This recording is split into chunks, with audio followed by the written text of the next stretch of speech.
Can't not talk about this. I'm sorry. How was it to work with Zig Ziglar? Speaker. He wrote close to 40 books, but the book is what is going to enable you to get in front of more people. I mean, so many people just don't believe that their story matters, or that is the easiest way to establish authority. You have to know the steps, you need to know the order, you need to know where to go. The first book brought in over 7 figures in additional revenue. Michelle Prince is a best-selling author of Winning in Life Now. She's a speaker and apprenticed under the legendary Zig Ziglar. She's also CEO of Performance Publisher, has great insights in developing your personal brand, and is helping me publish my first book.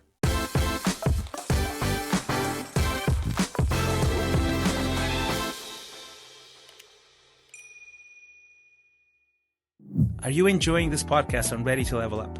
Discover high-performance coaching at Xponential. Visit xponential.life to book your free strategy call. You can tell us where you are, where you want to go. We'll give you free advice. And if it's a good fit, we'll tell you all the amazing results our clients are getting and all the details about Xponential. What is the origin story of you becoming Michelle Prince, Performance Publishing founder, and who has helped dozens and dozens of people build their brands, amplify their signal, all of those things? Well, I didn't set out to be a publisher. I can promise you that. It kind of evolved. And the backstory is I began my career working with Zig Ziglar, and that really laid the foundation for so much of who I am today, what I love to do. And I worked with him for many years, but then left to go pursue a career in software and climb a corporate ladder and really just do all the things I thought would make me, quote unquote, happy. And what I found was I was successful, but I wasn't fulfilled. And it brought me down this path of really, if I could do anything, what would I do? And this went on for a decade or more. And then but one thing I always wanted to do, and I didn't even dare tell anybody, was write a book. I really didn't even know what I would write about, so it was something that I thought about, kind of like you, we thought about it, people would say it, but I just never really, I just thought I could do it. And then in 2009, I did write a book, and it was called Winning in Life Now. And I never intended for anyone to ever read that book except for my kids, because I wanted them to know my story, but I didn't really have much ambition beyond that.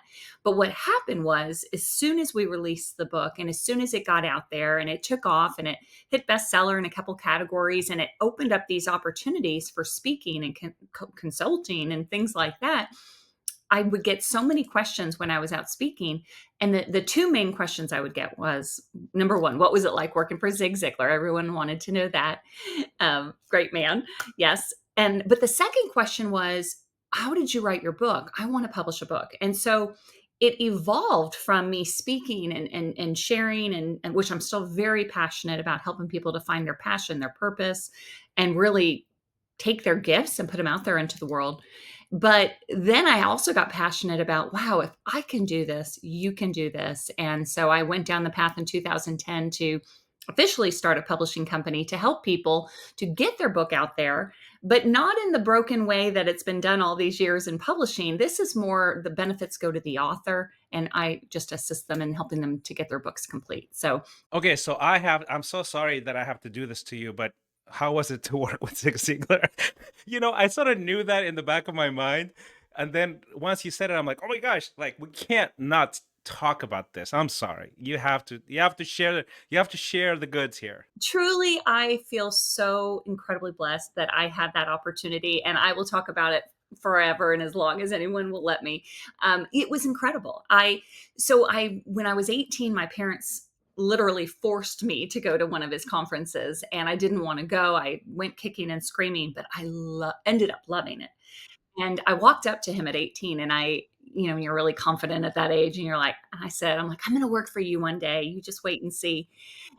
I did. I just had a gut feeling. And then about 5 years later to the day is when it's a long story. I won't go into how it happened, but that I serendipitously ended up at his office and got a job. And so I worked there. Literally, I was 6 months out of college. So it was the beginning of my journey. Mhm. And I'll just say one thing about him. I mean, the man, he was successful. He was a speaker. He wrote close to 40 books, and he was amazing in that, right? But he was the most incredible man of integrity, care, love for people. He was better behind the scenes than he was on stages. That's remarkable. And of course, I've heard so much about him, and he's responsible for creating, inspiring some of the most influential people in marketing, in modern marketing. And that one man, everybody quotes him, everybody talks to him, and you had actually direct access to the master. And wow, I'm in awe. I wish I knew him. Like, I've heard so much about him that I go, man, it would have been so nice to at least meet him one day. But But the beauty of that is his message carries on because there are so many people like myself, and his son Tom Ziegler runs the company, and there's thousands of people worldwide that want to keep his legacy alive. So it's he may not be here, but his message is. you started off by just saying, okay, I'm going to write a book. It caught on. Other people wanted to learn how to do that. What are some of the common obstacles that people have, I guess? And the reason I ask you is because I have those obstacles. You have those obstacles. I'm sure there's, and I find it to be infinitely inspiring to be able to remove those obstacles and say, look, you have a voice, you have expertise. What have you encountered as the obstacles for people to actually write a book and create a personal brand and put their message out there? I mean, so many people just don't believe that their story matters or that they even have a story. A lot of people are like, well, I don't really, I didn't go through anything traumatic, or I didn't have this. And, I don't have a story. And I'm like, give me 5 minutes and I'll figure out your story, because everybody has one. So it's first convincing people that they do, but then also not making it such a big mountain to climb, because it's really not. I mean, yes, there are, especially if you're going to self-publish, there's lots of different things you have to learn to do, but it's really not. It's not rocket science. Some you're doing probably things 10 times harder, but I think a little bit too, what I see with this was the case for myself, is a little bit of that self-doubt too, of like, well, who do I think I am to write a book? I was actually going to ask you about this because I think the story part is is pretty self-evident, right? When our stories are so familiar to us that we don't think they are special, and they really are, if you know how to tell the story. But this sort of imposter syndrome dimension, it's very, very real with anybody. It is so real. In fact, I was with this was several years ago. I was with a bunch of speakers at an event, and some big names, people that you would recognize. And we were talking about imposter syndrome. And these people who have followings and that you would never believe would feel that way also felt that way. So it made me just realize, wow, we all have an imposter syndrome. And it doesn't mean it changes. It just means that you're willing to put yourself out there, knowing that maybe this story will help somebody or inspire somebody or teach them something, and it makes it worth it. But I I don't think anybody ever gets over it completely, because at the end of the day, we're all like, oh, I'm just me. But that's the beauty of us sharing our stories, because nobody can relate to perfect. And so when it's just me sharing my story and getting past a hurdle or an obstacle, it's like, wow, if he can do it, I can do it, or if she can do it, I can do it. Let's unpack this a little bit further because I really feel like that's probably the number one reason why people don't do this. And I'm right. I mean, I've done quite a few things in my life. I'm writing this book and I get the feeling. And the judgment of like, oh my gosh, it's what will people think, or will they like it? Will they think I mean, so many things. Dealing with it ongoing. Okay, I've made the decision. I'm writing the book. I get it.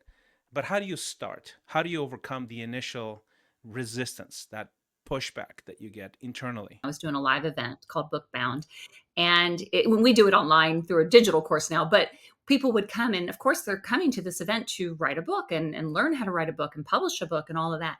But the very first thing we start with is their beliefs and their mindset and the junk that is just holding them back. And you would be amazed how many people who on the outside look so confident and have all of these things going for them, this is the one thing holding them back.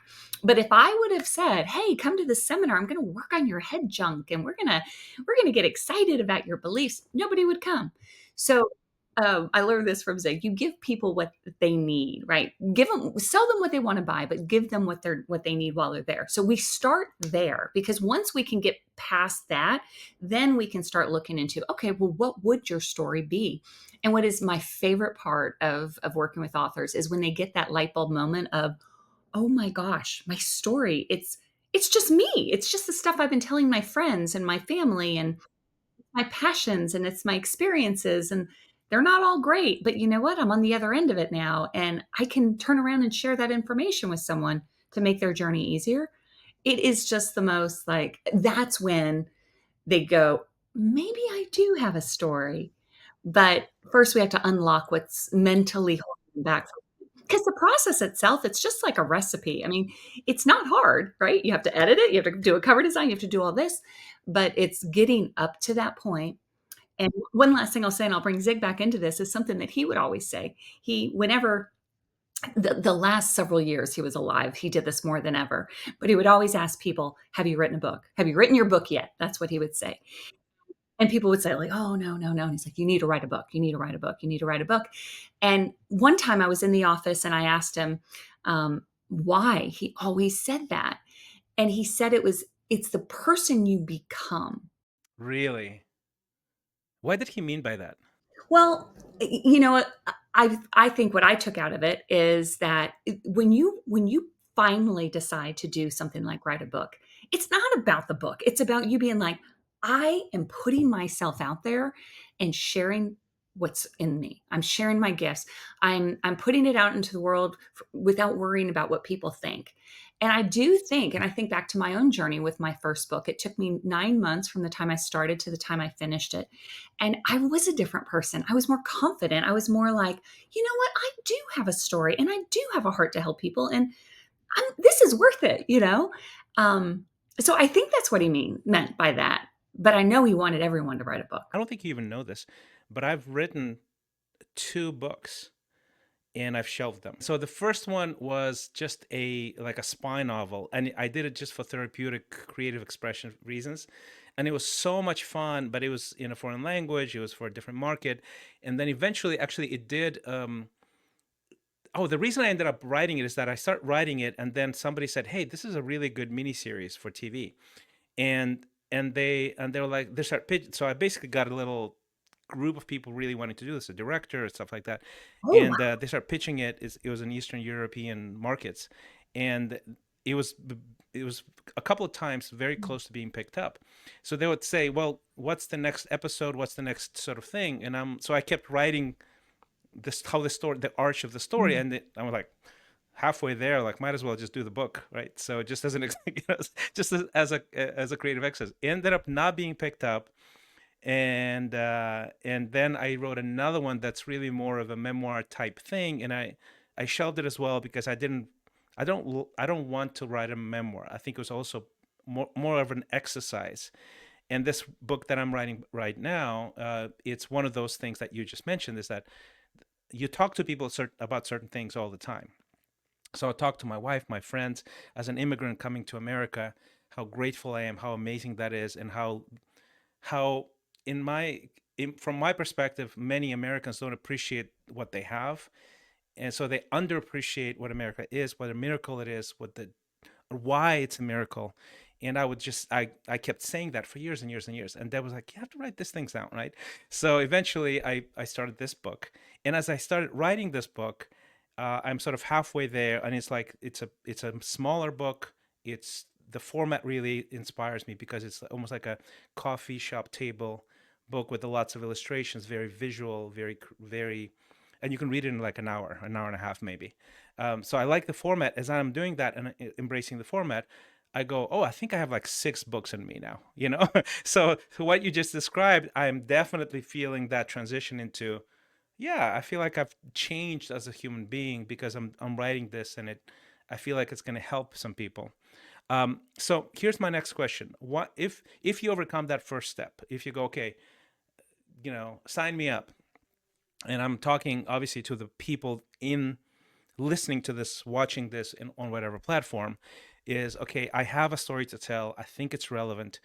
I've overcome the sort of this major resistance thing, and I'm going to just go and I'm going to just put myself out there. What are some of the I guess first of all, just storytelling, formatting, niching, genre choosing, sort of those are some professional dimensions that I think in my mind are the next step of how do I tell this story. Is Is this a self-help thing? Is it a biography? Is it a, what is it? How do I decide? Can you give us some tips on that? I think first it comes down to, I believe the messaging, and your example of your book is perfect, because what I tell people is your best first book to write is a combination of your passions and your experiences. I mean, actually, that's just who you are, right? But the passion is what's going to keep you moving forward to get it done and not shut the book, right? But the experience is what gives it the credibility. So the one you're working on is just perfectly in alignment with that. And that's where I suggest starting. But then it's, who am I writing this to? Am I, because how you write the book is really important. And the second part of that is, what is the purpose? Whenever we do strategy calls with authors, that's my very first question. Why are you writing this book? And what do you want to have happen as a result of having the book? Some people will say, I'm doing this to build my business, a business card book. And we do a ton of those for business owners who want to have that instant authority, credibility for their business. Other people say, well, no, I just want to share my story for my family, my friends. That's a legacy book. And then there's lots of other books in between. And that's really the key of it. Or is it a true, for example, I'll show you like my business. This is a true little itty bitty business card book. I mean, there's your full size business books, right? And it has a purpose to sell it and all of that. But this is more of an intention to give it away to get people to come back to do something. So whether it's to schedule a strategy call or to go to a seminar, it has a purpose. So that's kind of those two questions. Who is it for? And what do I want to have happen when somebody reads it? And that really determines how you write it. I think keeping it simple is important. If you wouldn't say it to somebody that way, I wouldn't write it that way.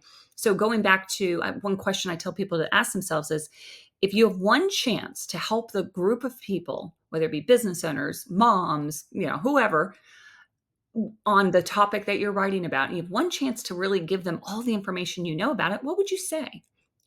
What are the main points? What are the big picture thoughts? Similar to when you do a speaking engagement, when you do a That's speaking, right. Yeah. you're boiling it down. Well, that's exactly how a book is written too. Decided on the audience, we've decided on the format. Why are you writing it? And then sort of the flow of it.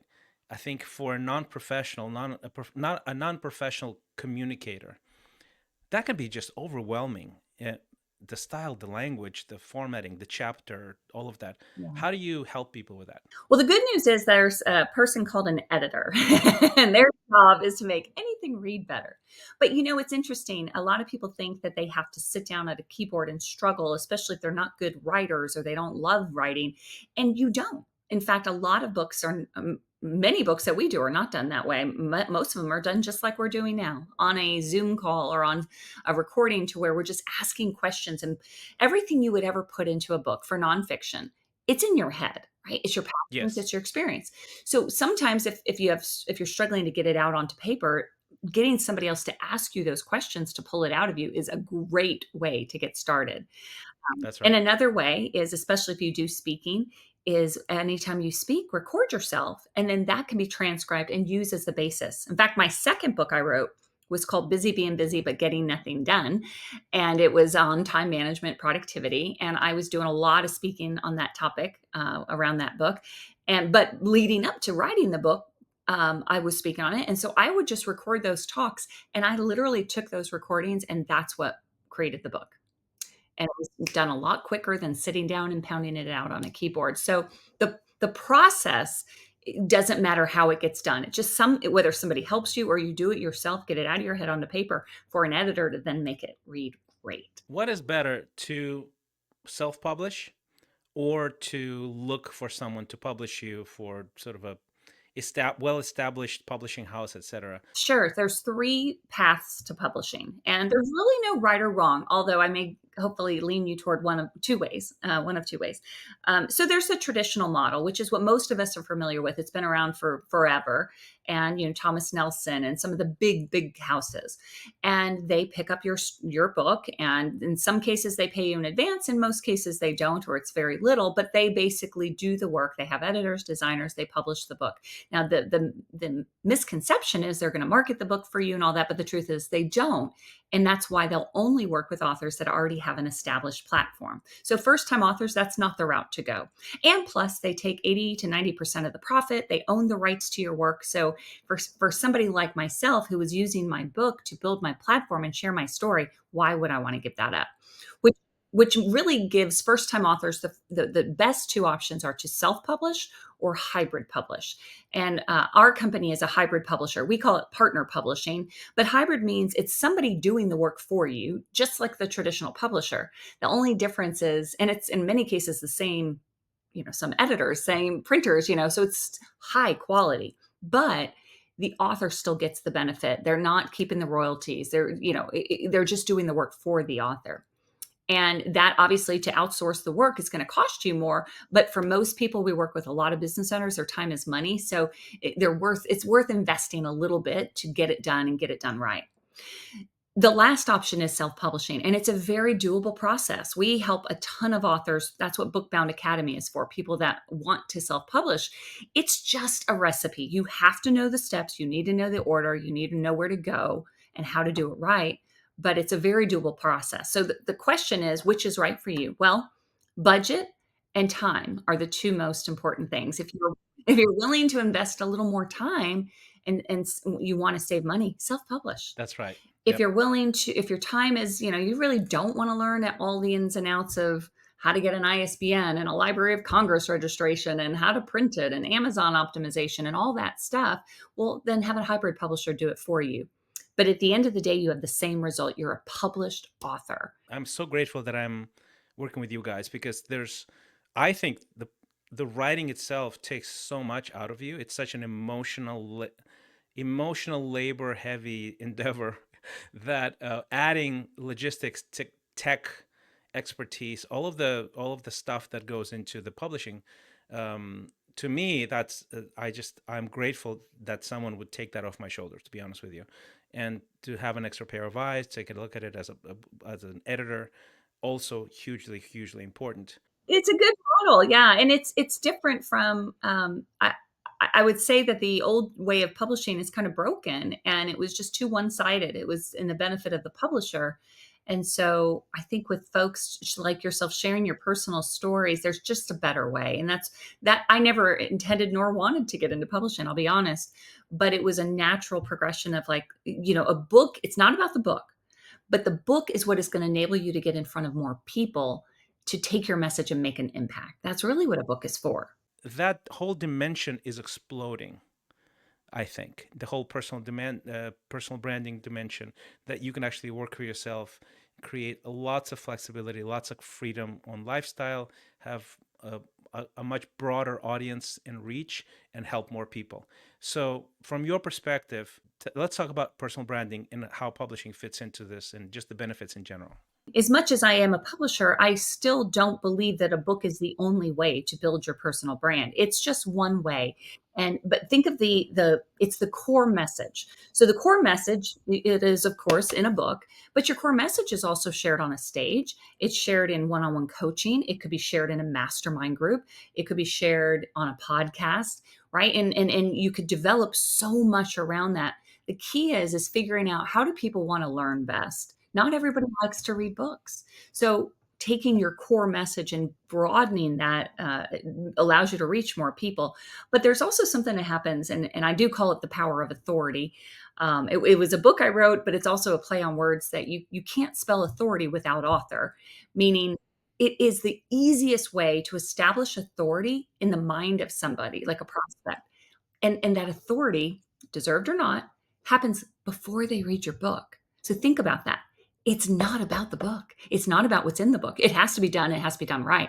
But it's the fact that you're published. And so what it goes back to, who you become as a result. So we view people that take action to write a book as, wow, they must have some sort of an authority in order to do that. And I love talking with you because you know the world of marketing and all of that media beyond what I know. It's easy to hide behind an employer on some level, honestly, right? On some level, it's easy to hide because you can get some benefits from your expertise, but you don't run all of the risk, and And if you go, you know what, I'm going to just put myself out there as a human being with Right. expertise in whatever Right. X, it is a scary, scary thing.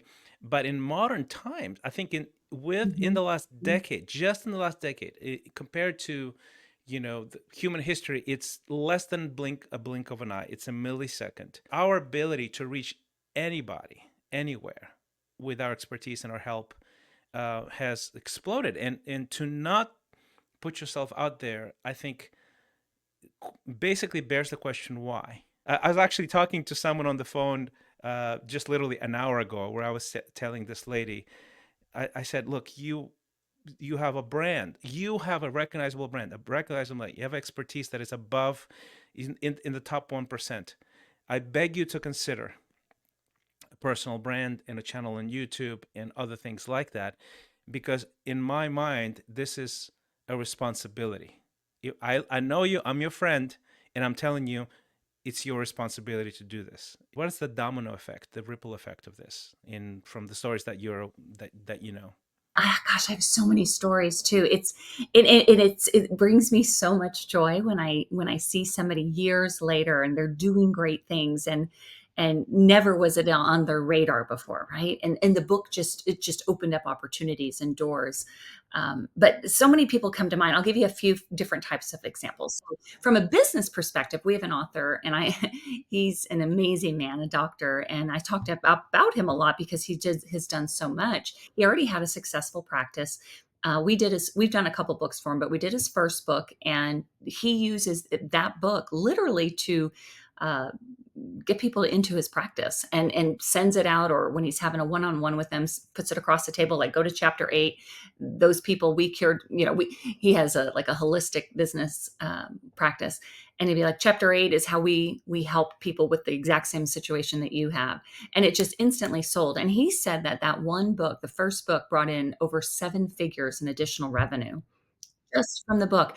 And what's amazing, there was nothing in that book that wasn't out there. I mean, it was testimonials on his website. It was all the things he told him, but there was, again, it's that credibility. And if you think about it, we all want to work with the expert. We just do. And when you make it easy for your prospect to say, wow, he or she must be the expert, then it's a win for sure. So that's a business win. We've done so many projects for people with in ministry, or people that have been through something really traumatic, and it's on their heart to share that with others. I can think of a couple examples of some women who have been through just some horrible situations, but they're using that story to go out and help other women who might be in that same scenario right now. And there's just so many. Somebody who got a TEDx talk off of just their little mini book, and but the ones that are my favorite are really the ones that you could just see this almost like a butterfly coming out of the cocoon. Of, I had it in me all along. I just didn't believe it. And then as soon as they just kind of, I say, just kind of stepped into who they already were, it's just all these things happen. And I think the reason I get excited is when I think back to my journey, that's exactly how I describe it. Because, and I'm faith-based as you are, and writing my first book was truly more of a uh, following the nudge, if you will, of, I feel like I just have to do this, and this isn't to build a business or anything like that. I use the excuse I'm writing it for my kids, but I knew I had to get this book out. And I saw that same exact thing happen with me. I had no idea what I was doing. But I went for it, and I never intended to share it with anyone, but then I did. But it was like that cocoon, opening up, and all of a sudden it was like almost God just nudging me to be who I already was. I needed a little bit of a push off the cliff, if you know what I mean. I used to always joke, that was my quote. When I was in that season, I'm like, I'm going to jump and just pray my wings grow on the way down, because I don't know what I'm doing. But it is the doors that were open for me, I didn't even know existed, let alone could have planned for. So those are the ones that I just love to see. Is there more than one way to work with you or to benefit from your expertise and wisdom? Do you want to become more self-aware and clear about your goals? Try our free Xponential score. In just 5 minutes, get a high-level picture of where you stand in key life dimensions.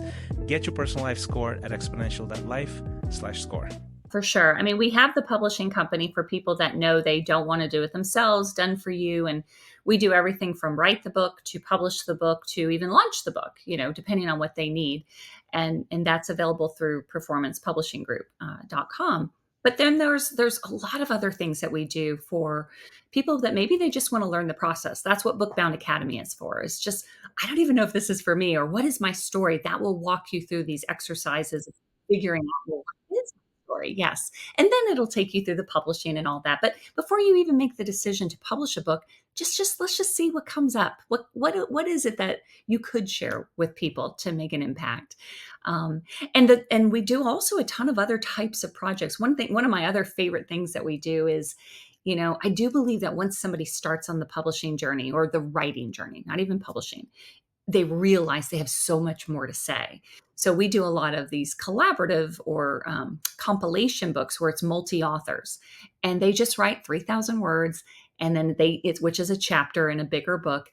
But what happens almost in all cases, they realize, wow, I think I really do want to tell more. I want to share more of my story. And then that just gives them the confidence to go out and write a whole book, a full book. So depending on where you feel comfortable starting, you don't have to write a full book to be a published author. It could be one chapter in somebody else's book. Now, is this academy virtual, in person? How do you get in? So Bookbound Academy, and it's bookboundacademy.com, is virtual. There's like over 50 videos that you can do self-paced at your own. But then there's also, if you want to join the authority coaching and community that we have, that's more of we go through the process together. It's getting, through Zoom, we do it that way. And then I do occasional live events throughout the year that are like I'm doing a writing retreat next month. That's just really geared for people to just come get away and write, and see what. Yeah. So lots of. I'd love to see what we could do because, as I mentioned in the beginning, there's no right or wrong way to do a book. You do have to do one in order to really build your authority and build your platform. Well, Michelle, this has been fantastic for everyone online listening to this, watching this. I want to encourage you to really think about it. You have a story to tell. There's so much you can do. I mean, it's almost unfathomable for anyone with any expertise to not consider, at least, creating a personal brand, developing, learning about it, and then B, writing something. Because once you write one book, I can guarantee you now, like I'm halfway through my first one that I'm actually going to publish this time for sure. And I can already think of 4 or 5 books that are in me. I believe I'll probably take a very short break and get going on the next one. So thanks again for coming on. Awesome.